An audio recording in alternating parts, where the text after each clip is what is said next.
The constraints have been eliminated.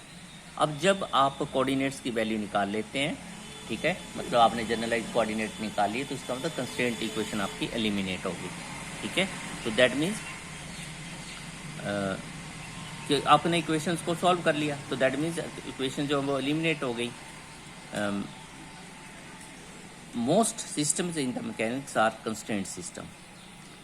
तो जैसे मैं शुरू में पहले भी बोल रहा था कि फ्री सिस्टम जो है दे आर ओनली एक्सेप्शंस, ठीक है। A system of free particle is the only exception, ठीक है।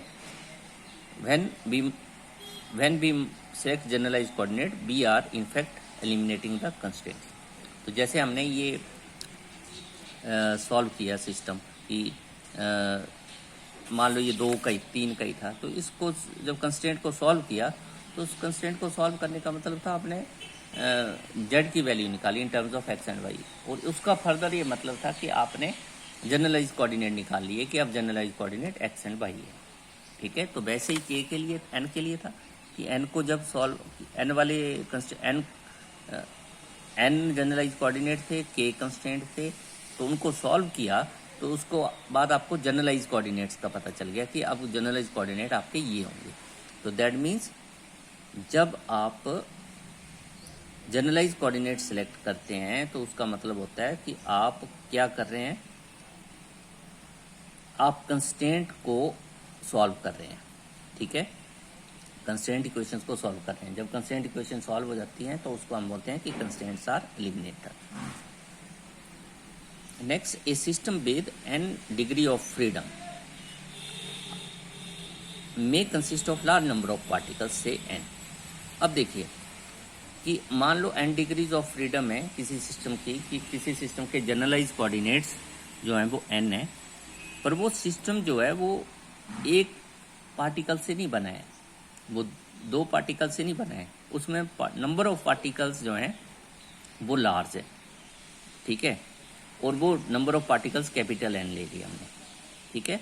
तो अब हमने एक जनरल सिस्टम ले लिया कि उसकी डिग्रीज ऑफ फ्रीडम जो है वो n है, उसके जनरलाइज कोऑर्डिनेट n है, पर नंबर ऑफ पार्टिकल्स उसमें कैपिटल n है।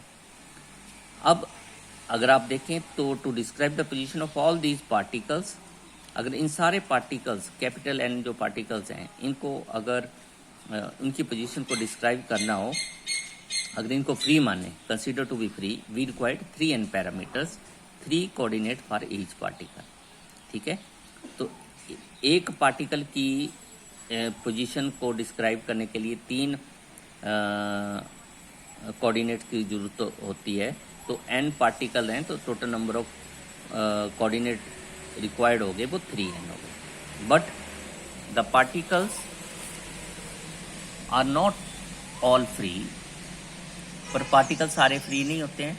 सो these 3n parameters are connected by certain equations of constraint. तो ये जो 3n पैरामीटर्स होंगे ये आपस में कंस्ट्रेंट इक्वेशन से कनेक्टेड होंगे। Actually there must be 3n minus n।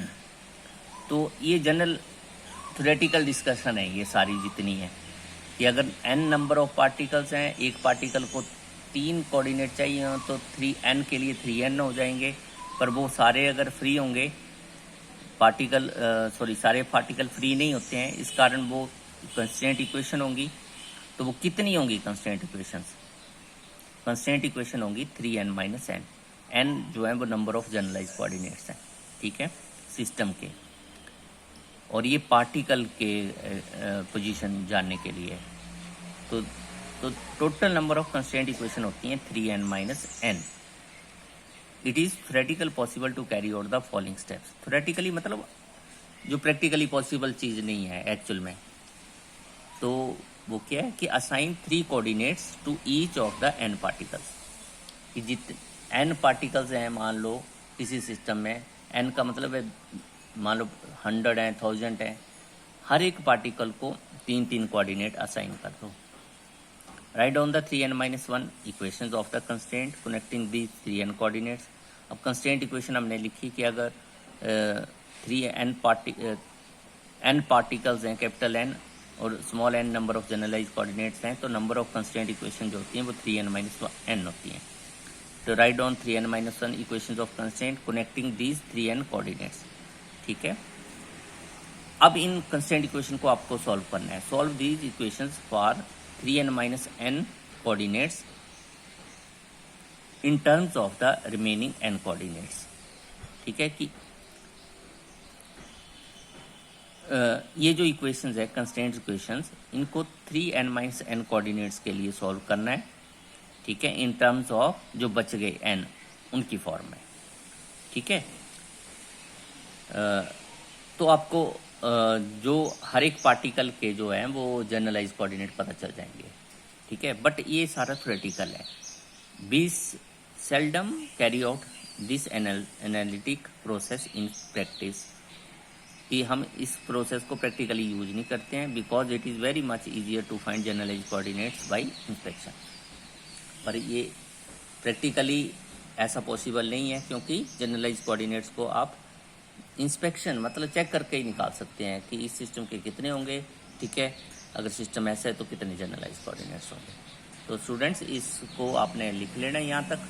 ठीक है, नेक्स्ट आपका जो टॉपिक होगा that will be work and potential energy. तो आप अपने पेपर देखते रहें, पिछले अपनी बुक भी देखते रहें कि कैसे आपको क्वेश्चन पूछे हुए हैं पेपरों में। जैसे क्वेश्चन आपको पेपर में आए हुए हैं वैसे क्वेश्चन आप यहाँ से तैयार कर लें और ये सारा आप नोट कर लें। ठीक है, आप चेक करेंगे कि आपको क्वेश्चन भी ऐसे ही थ्योरेटिकल जैसे सिलेबस है आपका वैसे ही क्वेश्चन पूछे जाएंगे पेपर में। ठीक है, कि what are generalize coordinate, what are constraint.